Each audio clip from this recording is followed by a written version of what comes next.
살다가 좋다고 해서 혹은 높은 별점 4.9점 보고 샀는데 막상 써보니 별 하나도 아까웠던 적 한 번쯤 있으실 겁니다. 오늘은 그런 이야기를 해보려고 하는데요. 그리고 거기에 답을 만들어 보겠다는 플랫폼이 하나 있어서 여러분들에게 소개시켜 드리고 싶었거든요. 노온이라는 플랫폼입니다. NOON, 영문 표기 그대로 노온인데요. 컨셉은 더 신기합니다. 바로 불만 리뷰만 전문적으로 모으는 플랫폼인데요. 보통 쇼핑몰에서 제품 상세 페이지나 리뷰를 보면 좋은 후기가 먼저 있는 경우가 많죠. 저도 여러분과 똑같은 소비자로서 물건을 살 때 네이버랑 쿠팡을 제일 많이 쓰는데요. 비싸지 않은 물건은 평점이 높은 순으로 상위에 뜨는 것을 살 때도 있고, 비싼 물건은 후기를 여러 군데서 꼼꼼히 챙겨보고 여러 사람에게 물어보고 사는 편이거든요. 물론 유튜브 채널도 보고 사고 있습니다. 여러분도 아마 저랑 동일하실 것 같아요. 유튜브 영상 찾아보고 내돈내산 영상 보고, 근데 이럴 때마다 매번 비슷한 경험이 있습니다. 여러분들 네이버 쿠팡 많이 쓰시잖아요. 여기서 제품을 검색하면 상단에 뜨는 글, 후기들 보면은 거의 다 블로그 체험단 후기로 굉장히 많이 가득합니다. 제품뿐만 아니라 식당, 서비스 이런 거 다 포함해서 말이죠. 심지어 내돈내산이라고 검색을 해봐도 어떤 글이 있냐면요, 내돈내산은 아니지만 내돈내산이어도 먹고 싶은, 이런 식으로 낚시글도 쓰여져 있습니다. 마치 20년 전 스타크래프트 립 버전도 아니고 이게 뭔지 진짜. 어쨌든 좋은 제품인지 아닌지 일반 사용자 입장에서 판단이 정말 어렵습니다. 심지어 네이버 블로그는 체험단 전문 플랫폼도 굉장히 많이 있거든요. 이렇게 뜨는 건 제품뿐만 아니라 음식점, 서비스, 미용실 이런 것도 많거든요.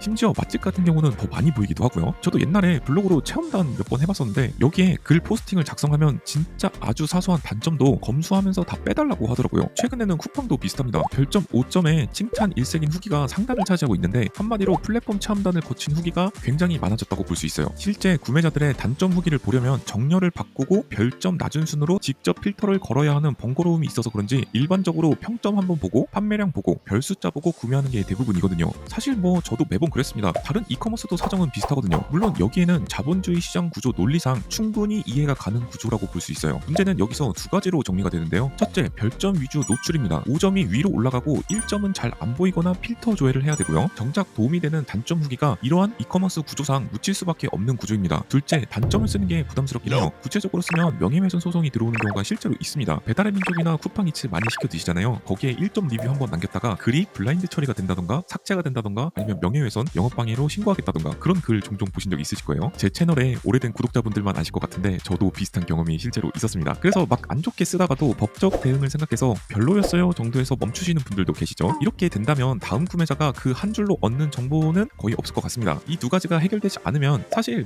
리뷰는 결국 광고의 연장선이지 않을까 싶어요. 안 좋은 리뷰가 상단에 쌓이고 좋은 평점이 없다면 판매자의 제품은 시장에서 주목받지 못하게 되고, 판매가 되지 않는다면 이커머스 플랫폼의 매출 중개 수수료는 얻지 못하는 구조가 되거든요. 그래서 쿠팡이나 지마켓 11번가 네이버 이런 데는 최저 1%에서 최대 15%의 중개 수수료를 얻고 있는데, 제품이 팔리지 않는다면 매출 감소에 직접적인 타격이 생길 수밖에 없습니다. 궁극적으로는 이러한 피해는 대부분 소비자의 몫으로 돌아오기 때문에 현명한 소비를 위해선 소비자 자체가 똑똑해질 필요성이 있습니다. 그래서 노온은 이 문제를 정면으로 가고자 만든 플랫폼이라고 볼 수 있고요. 크게 이 플랫폼의 장점은 세 가지로 정리가 됩니다. 첫째, 불만 리뷰만 모이고요. 실제 단점, 불편, 피해 경험을 모으는 그런 플랫폼이라고 볼 수 있어요. 브랜드나 제품의 별점 관리나 광고 압박으로 불만이 삭제되거나 묻히지 않는 구조라고 명시를 하고 있고요. 일반적으로 돈은 기업에서 나오기 때문에 이커머스 플랫폼들이 대부분 한마디로 기업 친화적인 측면이 강한 것에 반해 노온은 정반대 포지션에 위치하고 있다는 점이 굉장히 신박했습니다. 둘째, AI가 법적 리스크를 사전에 점검을 해줍니다. 리뷰를 쓰는 과정에서 업로드 직전에 AI가 명예훼손이나 허위사실 유포 소지가 있는 리스크가 있는 표현들을 미리 짚어서 검토를 해줍니다. 작성자 입장에서는 어디까지 써도 되는지 가이드를 받아볼 수 있겠고요. 솔직한 후기를 더 안심하고 남길 수가 있습니다. 저도 실제로 써보니까 과격한 표현을 쓰니까 이런 문구를 쓰면은 위험할 수 있다고 가이드를 주더라고요. 가끔씩 노박구로 불만을 넘어선 글을 올리고 하다가 진짜 기업이랑 개인이랑 붙게 되면은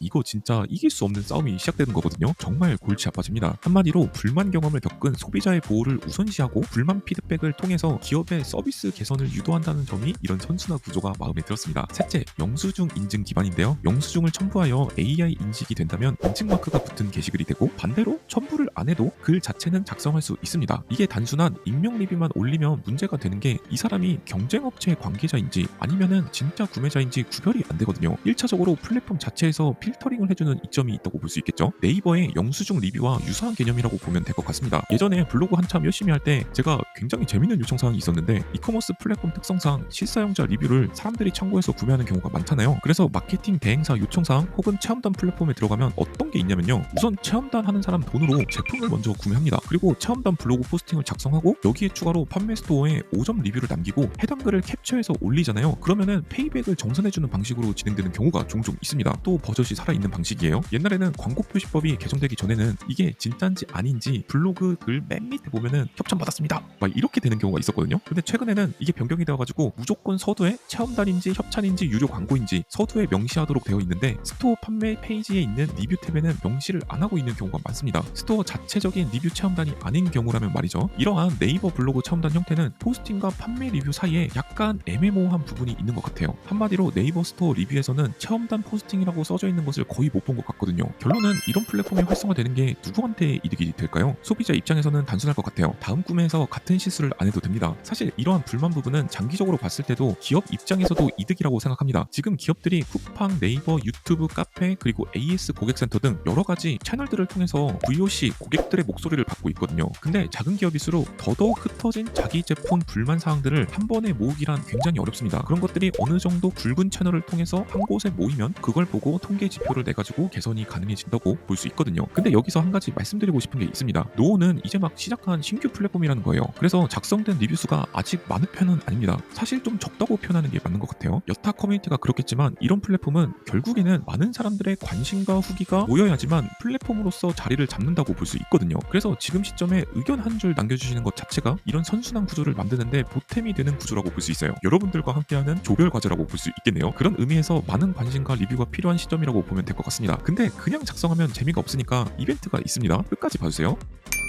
제가 실제 이제 작성을 하는 것을 한번 보여드리도록 하겠습니다. 노온 플랫폼 URL을 통해서 들어오셔도 되고 아니면 별도로 앱을 다운받으셔서 이 화면 그대로 올 수 있습니다. 우선 첫 번째로 회원가입을 진행을 하시고요. 그래서 여기 작성 버튼 누르시면은 이제 리뷰를 작성할 수 있는데 제가 영수증 하나 준비해가지고 업로드를 해보도록 하겠습니다. 이렇게 처리 중 진행되는 거 볼 수 있겠고요. 이렇게 영수증을 선택을 해서 업로드가 되면은 여기 보시는 것처럼 영수증을 첨부하면 인증된 마크가 표시된 이거를 볼 수 있겠습니다. 첫 번째로 제목을 입력하시고 두 번째로 카테고리 선택해 주셔서 남기시면 될 것 같고요. 그 다음에 태그, 해시태그를 말씀을 드리는 겁니다. 그 다음에 내용 부분에는 이 제품에 대한 이 서비스에 대한 여러분들의 경험과 불만 사항을 자세히 남겨주시면 될 것 같습니다. 이게 기본적으로 불만 전용 플랫폼이긴 한데 여러분들의 생각과 경험 그리고 좋았던 부분도 굳이 꼭 불만 사항이 아니더라도 정상적으로 남길 수 있고요. 꿀팁 같은 거라도 남길 수 있으니까 그런 부분도 참고해 주시면 좋을 것 같습니다. 한번 작성해 보도록 할게요. 어떤 택배 서비스 영수증이 있더라고요. 우편물을 보냈는데 이걸 한번 남겨보도록 하겠습니다. 우체국 택배 서비스 정말 좋은 것 같습니다. 이렇게 남겼고 태그는 택배, 우체국, 등기 우편, 소포. 그다음에 제가 우체국 택배를 자주 사용하고 있는데 항상 너무 서비스가 좋은 것 같아요. XX9의 우체국 기사님은 살짝 불친절한 것 같습니다. 조금 교육이 되어서 친절해지셨으면 나을 것 같습니다. 앞으로도 잘 개선되어서 더 나은 서비스로 돌아오면 좋을 것 같아요. 이런 식으로 한번 리뷰를 남겨보도록 하겠습니다. 그래서 이거 등록을 누르면은 아까 말씀드렸던 것처럼 약간 이상한 부분이 있으면은 AI가 검토를 해가지고 이런 표현은 수정하시는 게 좋다라고 이렇게 검토를 해줍니다. 근데 물론 이 검토를 해준다고 하더라도 요거를 그대로 등록하셔도 무방하고요. 만약에 살짝 걱정이 되신다 하면은 수정하셔가지고 입력을 하셔도 됩니다. 이거는 글 작성자인 여러분들의 선택에 달려있다고 보시면 돼요. 다시 한번 남겨볼게요. 이렇게 남기니까 AI 검증 통과를 했네요. 그래서 내가 남긴 리뷰를 이제 다른 사람들도 볼 수 있게끔 이렇게 올라간 거 볼 수 있겠고요. 여기 보면은 인증된 영수증을 첨부를 했기 때문에 우측 상단에 인증된 마크가 떠 있는 거 볼 수 있겠죠. 그리고 현재 약간 몇 가지 개선 사항이 초기 플랫폼이기 때문에 있겠지만 추후에 누적되는 리뷰가 쌓이면은 제품이라던가 브랜드, 서비스 이쪽 부분 카테고리가 조금 더 세분화되지 않을까 싶습니다. 간편하게 핸드폰 어플로도 업로드 할 수 있으니까 이 부분 참고해 주시면 좋을 것 같네요. 근데 리뷰를 그냥 올리기만 하면 재미가 없고 무상노동하는 것 같잖아요. 그래서 노온 측에서 이벤트 하나를 준비를 했는데요. 이벤트 기간은 화면에 보이는 이 기간까지 진행이 되고요. 방법은 되게 간단합니다. 회원가입부터 먼저 진행을 해주시고 본인의 불만 리뷰를 남기고 작성한 글의 URL을 영상 더보기 설명란 혹은 고정 댓글 링크에 있는 구글 폼에 단순히 제출만 해주시면 됩니다. 베스트 리뷰 3분께는 3만원권, 참여상 10분께는 1만원권이 추첨되어 증정이 됩니다. 상품권은 올리브영 스타벅스, 네이버페이, GS25, 현대 오일뱅크 중에 선택이 가능하고요. 베스트 리뷰는 다른 소비자들에게 사용에 실질적으로 도움이 되는 후기를 기준으로 선정이 된다고 볼 수 있어요. 구체적인 사용 정황, 단점이 발생한 조건, 회피 가능했던 방법 같은 꿀 정보가 들어가면 좋다고 하네요. 당첨자 발표는 7월 6일 예정이고요. 식당, 병원, 쇼핑, AS, 가전 어떤 카테고리든 좋을 것 같습니다. 최근에 한번 답답했던 경험이 있으시면 그걸 정보로 남겨주시는 의미로도 참여해보시는 것도 좋을 것 같습니다. 링크는 더보기와 고정 댓글에 모두 정리해놓도록 할게요. 다시 한번 말씀드리지만 자본주의 구조상 이런 이커머스 플랫폼들은 기업 친화적인 그런 쪽으로 갈 수밖에 없는, 한마디로 매출을 발생시켜야 되는 그런 구조로밖에 갈 수 없는데 거기에 정반대 있다 보니까 많은 글들을 남겨주시면 좋을 것 같습니다. 저는 이런 플랫폼들이 많이 활성화가 됐으면 좋겠고, 제 채널이랑 결이 좀 약간 비슷해서 여러분들과 함께 많은 불만 리뷰를 살면서 겪었던 것들을 많이 남겨드리도록 하겠습니다. 저도 일주일에 한 번 정도는 써보도록 할게요.